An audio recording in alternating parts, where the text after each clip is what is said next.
از مجموع فروشگاه‌هایی که در شهر دبی به عنوان فروشگاه‌های ارزون شناخته شده القبایل هستش. القبایل هم مثل فروشگاه دی تو دی یا 1 تا 10 درهمی ظاهراً باید قیمت‌های مناسب‌تری داشته باشه که خیلی اینطوری نبود، ولی خب همه چی توش پیدا می‌شد، از ظرف و ظروف گرفته تا منسوجات، لوازم مدرسه و نوشت افزار و مقداری نوشیدنی و مواد خوراکی و مواد بهداشتی. میتونستی شما اینا رو از اینجا تهیه بکنین.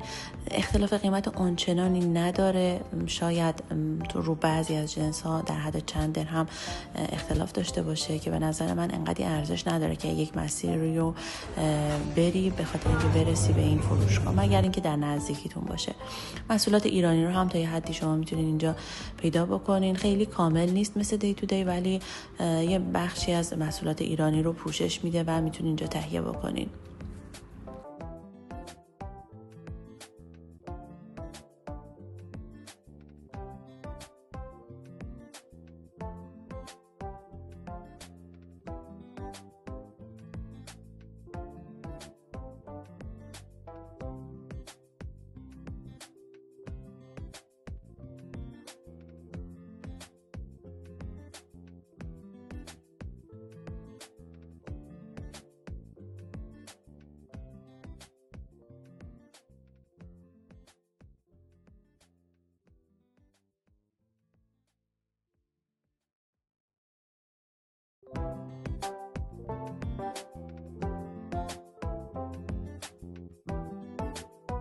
این فروشگاهی که ما رفتیم 2 طبقه بود. طبقه بالاش بیشتر منسوجات بود برای همه گروه‌های سنی، خیلی کیفیت بالایی نداشت، ولی خب حالا یه سری لباسا میشه توش پیدا کرد و لباس لوکال هم اگر کسی بخواد میتونه اینجا گیر بیاره، عباهایی که زن مرد اماراتی میپوشن، لوازم هنری، لوازم مربوط به جشن‌های تولد و لوازم کمپ هم تو همین طبقه دوم وجود داشت.